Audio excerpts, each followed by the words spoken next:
Hello friends, मेरा नाम है शशांक सिंह और आप देख रहे हैं मेरा यूट्यूब चैनल। तो आज का जो टॉपिक है जिसके बारे में हम बात करने जा रहे हैं वो हमारा forces affecting the velocity of direction of winds. ठीक है, तो हम लोग ये टॉपिक कवर कर रहे थे और इसमें हम दो टॉपिक्स को कवर अप करेंगे, pressure gradient force and frictional force. तो हम लोगों ने लास्ट वीडियो में इस टॉपिक की शुरुआत करी थी। इंट्रोडक्शन से मैंने ब्रीफली इन 3 पॉइंट्स को कवर अप करा था। जो 2 पॉइंट्स मैं यहाँ बता रहा हूँ और एक जो तीसरा है वो होगा हमारा कोरिलेसिस फोर्स। उसके साथ ही साथ मैंने इस वीडियो में एक बात और बताई थी, जो लास्ट वीडियो थी उसमें मैंने आपको बताया था कि जो टॉपिक है हमारा कि जो हमारी विंड की जो वेलोसिटी और डायरेक्शन होती है वो किन चीजों पे डिपेंड करती है, कैसे बदलती है। तो ये हमारा ओरिजिन होता है जहां से फोर्स यानी कि प्रेशर लगना शुरू होता है। फ्रिक्शन से क्या होता है, हमारा वेलोसिटी में बदलाव देखने को मिलता है और हमारा जो डायरेक्शन होती है विंड की वो कोरिलेसिस फोर्स की वजह से होती है। ठीक है ना। तो यहाँ हम इस वीडियो से इन 2 टॉपिक्स को कवर अप करेंगे और चलिए शुरुआत करते हैं इस टॉपिक की। तो देखिए क्या है प्रेशर ग्रेडियंट फोर्स। तो क्या है प्रेशर ग्रेडियंट फोर्स? तो हमारी देखिए क्या होते हैं, 2 प्रेशर होते हैं, हाई प्रेशर और लो प्रेशर। ठीक है ना, ये हमारा हाई प्रेशर होता है, ये हमारा लो प्रेशर की तरफ भागता है। तो भाई होता क्या है, देखो प्रेशर ग्रेडियंट यानी कि ग्रेडियंट मतलब यानी कि किसी भी तरीके का एक सरफेस एरिया पे जहां पे टिल्ट हो रही है चीज। कोई ग्रेडियंट का बेसिक मतलब मीनिंग होता है जब कोई भी चीज किसी फोर्स में किसी मोशन में मूव हो रही है कि मतलब चीज जानी इधर की इधर ही है। जैसे कोई ढलान है तो ढलान पर कोई भी चीज रखेंगे तो नीचे इधर ही लुढ़केगी, तो दिस इज कॉल्ड ग्रेडियंट। तो आप ऐसा समझो कि ये हाई प्रेशर हो गया, ये लो प्रेशर हो गया। तो हाई प्रेशर से लो प्रेशर की तरफ हमारा ग्रेडियंट बनता है, प्रेशर जो क्रिएट होता है। ठीक है ना।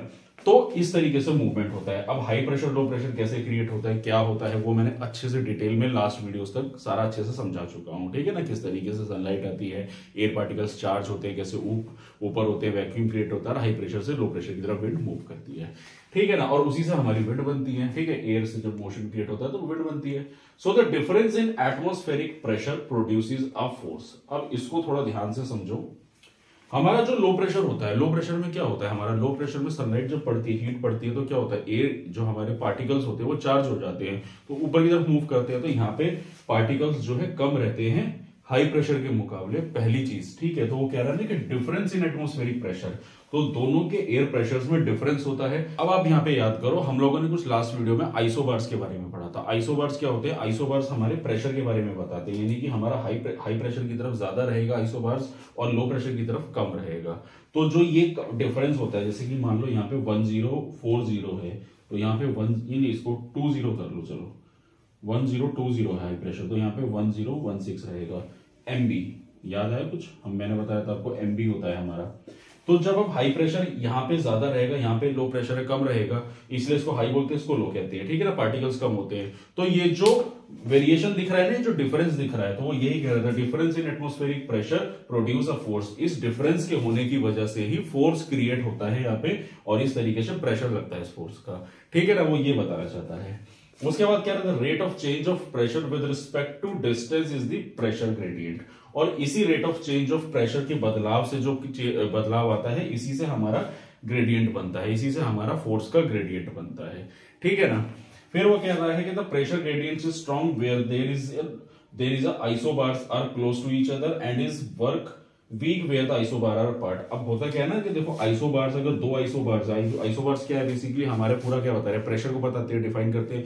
अब 2 आइसोबार्स नजदीक होंगे तो ऑब्वियस ही बात है विंड्स का मूवमेंट इजीली हो जाएगा, हाई प्रेशर लो प्रेशर। जैसे मान लो अब 2 आइसोबार्स एक आसपास है, मान लो जैसे ये एक आइसोबार है, एक आइसोबार यहाँ पे है। अब इस वाले आइसोबार का जो प्रेशर रहेगा वो 1020 लगा लो, इसका 1018 लगा लो, तो 2 का डिफरेंस आ गया, तो low pressure high pressure create हो गया। Basically low pressure high pressure का क्या होता है, अगर नंबर्स में हम उनको देखें, अगर एक नंबर का भी फर्क आ रहा है, यूनिट्स में हम कोई भी चीज काउंट करते हैं ना, 1000 के अप्रोक्सीमेटली रहता है हमारा एमबी में, तो मान लो 1000 एमबी और 999 एमबी या 1020 और 1016 एमबी, तो 4 का डिफरेंस आ गया, तो high pressure low pressure create हो गया, तो ऑब्वियसली बात है विंड्स मूव करेंगी। अब यही आइसोबार्स अगर पास में होंगे तो ज्यादा विंड मूव करेगी। वो कह रहा है ना कि प्रेशर ग्रेडियंट इज स्ट्रॉन्ग, तो प्रेशर स्ट्रॉन्ग रहेगा, विंड फास्ट मूव करेंगी। और वहीं पे अगर आइसोबार्स दूर दूर होंगे तो विंड स्लो करेगी। तो आप लोगों ने देखा हो ना, कभी कभी हमारे क्या होता है कि हवा तेज चल रही होती है तो आइसोबार्स नजदीक आ जाते हैं, दूर हो जाती है, तो इसकी वजह से ये सारी चीजें होती है। ठीक है ना। तो हम लोगों ने क्या पढ़ा, आइसोबार्स के बारे में पढ़ा, हाई प्रेशर लो प्रेशर के बारे में पढ़ा कि किस तरीके से प्रेशर ग्रेडियंट बनता है। तो एक्चुअल में हाई प्रेशर लो प्रेशर कैसे बनता है वो वेरिएशन देखने को मिला है कि हाई प्रेशर लो प्रेशर की वैल्यूज अलग अलग होती है। तो वो कहते हैं ना कि अपोजिट अपोजिट क्या करेंगे, अट्रैक्ट करते हैं। फिजिक्स में हम लोगों ने पढ़ा था ना, नेगेटिव और पॉजिटिव अट्रैक्ट करेंगे। तो वो क्या है, यही है कि अगर अलग अलग डिजिटल डिफरेंसेस आएगा तो हाई प्रेशर से लो प्रेशर की तरफ प्रेशर ग्रेडियंट्स बनेगा। ठीक है ना। तो ये था मेरा टॉपिक जिसमें मैंने आप लोगों को एक तो पहला वेल में बताया प्रेशर ग्रेडियंट फोर्स में। इसमें एक चीज और बताऊंगा कि ये जो है परपेंडिकुलर ऐसे चलता है इसके ऊपर। ठीक है ना, लो प्रेशर के ऊपर ये परपेंडिकुलर होता है, जस्ट फॉर नॉलेज। तो ये तो मैंने आप लोगों को बताया प्रेशर ग्रेडियंट फोर्स के बारे में। अगला आता है हमारा फ्रिक्शनल फोर्स। अब ये फ्रिक्शनल फोर्स क्या होता है, देखो फ्रिक्शनल फोर्स होता है जो हमारी विंड्स मूव चल रही है, सारे हाई प्रेशर से लो प्रेशर की तरफ मूव करती हैं, तो क्या होता है कि बहुत सारी चीजें रास्ते में आएंगी। अब सरफेस एरिया पे अगर आप देखोगे जब हवाएं चलती है, देखो एक मैं बहुत अच्छा सा एग्जांपल बताऊंगा, आप लोग कभी भी ऑब्जर्व करके देखना, जो मतलब हाई बिल्डिंग्स होती हैं, हाई सोसाइटी बिल्डिंग्स होती है, आप घरों में भी देख लेना, घरों में जो ग्राउंड फ्लोर होंगे ना, आपको उस घर में रेत कम देखने को मिलेगा, मिट्टी as comparative to upper portion के मुकाबले। ऐसा क्यों होता है बताओ? ऐसा इसलिए होता है कि हवा अपने साथ मिट्टी के कण लेके उड़ती है। ठीक है, तो जो ग्राउंड फ्लोर के घर होते हैं ना, वहां पे क्या होता है कि घरों के बाहर पेड़ वगैरह होते हैं, तो वो मिट्टी को रोक लेते हैं। ठीक उसी तरीके से जब ऊपर के फ्लोर पे आप जाओगे तो पेड़ तो ऊंचे नहीं होते ना, ऊपर खाली रहता है आसमान, तो ऊपर के फ्लोर्स में क्या होता है, ज्यादा मिट्टी देखने को मिलती है। तो आप ये कभी कभार इसको ऑब्जर्व करके देख लेना। तो ज्यादातर जो लोगों के ऊपर के घर होते हैं, ऊपर की बिल्डिंग्स होती है, वो घरों को बंद करके रखते हैं मिट्टी की वजह से। ठीक है ना, क्योंकि मिट्टी ज्यादा आती है ऊपर के पोर्शंस में। तो ठीक उसी तरीके से क्या होता है कि फ्रिक्शनल फोर्स मतलब जब मूवमेंट हो रहा है, वेलोसिटी चल रही है, तो काफी सारी हवा को रोकने के लिए बैरियर्स आते हैं हमारे सरफेस एरिया पे। ठीक है ना, तो it affect the speed of the wind. तो क्या है, विंड की स्पीड को अफेक्ट करती है। उसके बाद it is greatest at the surface, और सरफेस पे सबसे ज्यादा देखने को मिलेगा। ऑब्वियसली बात है, बिल्डिंग है, पेड़ है, झरने हैं, नदी है, और वो आपके माउंटेन्स हो गए, तो सारी चीजों को रोकेंगे ना। अब मान लो इसको बिठो देते हैं, अब मान लो ये माउंटेन है, विंड ऐसे चल रही है, अब विंड टकराएगी तो फिर ऊपर जाएगी ना, क्योंकि यहाँ आगे तो मूवमेंट ही नहीं हो पा रहा है। तो जब स्पीड स्लो नहीं हो जाएगी, ऊपर चढ़ेगी, फिर नीचे उतरेगी, और फिर उसके मान लो कहीं बिल्डिंग आ गई, फिर कहीं पेड़ आ गया, तो इस तरीके से उसकी वेलोसिटी में फर्क आ जाता है, देखने को मिल जाता है। ठीक है ना। उसके बाद it influence generally extend up to an elevation of 1 से 3 किलोमीटर। तो सरफेस एरिया से सी लेवल से 1 से 3 किलोमीटर तक ये वेरिएशन देखने को मिलता है। उसके बाद नहीं देखने को मिलेगा। उसके बाद फिर एयर मासेस भी हल्के हो जाएंगे और पार्टिकल्स भी कम देखने को मिलेंगे। ठीक है, तो फिर वहां पे हवा का मूवमेंट अच्छा चल जाता है, विंड तेज से दौड़ती है। और लास्ट में आता है over the sea surface the friction is minimal. अब ये बड़ा इंपॉर्टेंट पॉइंट है। देखो सी सरफेस की बात कर रहे हैं यहाँ पे, सी सरफेस यानी कि समुद्र का जो सरफेस है, वहां पे सबसे कम होता है ये फ्रिक्शन। अब ऐसा क्यों होता है, तो आप एक चीज नोटिस करो, हमारी अर्थ पे एक तो कॉन्टिनेंट्स होते हैं जिसको हम सरफेस कहते हैं। ठीक है, अब कॉन्टिनेंट्स पे पेड़ भी है, क्योंकि वेरिएशन देखने को मिलता है ना, तो पेड़ भी हैं, पहाड़ भी हैं, प्लेट्यूज भी हैं, ऊंचा नीचा सारी चीजें हैं, घर भी हैं, लोग भी हैं।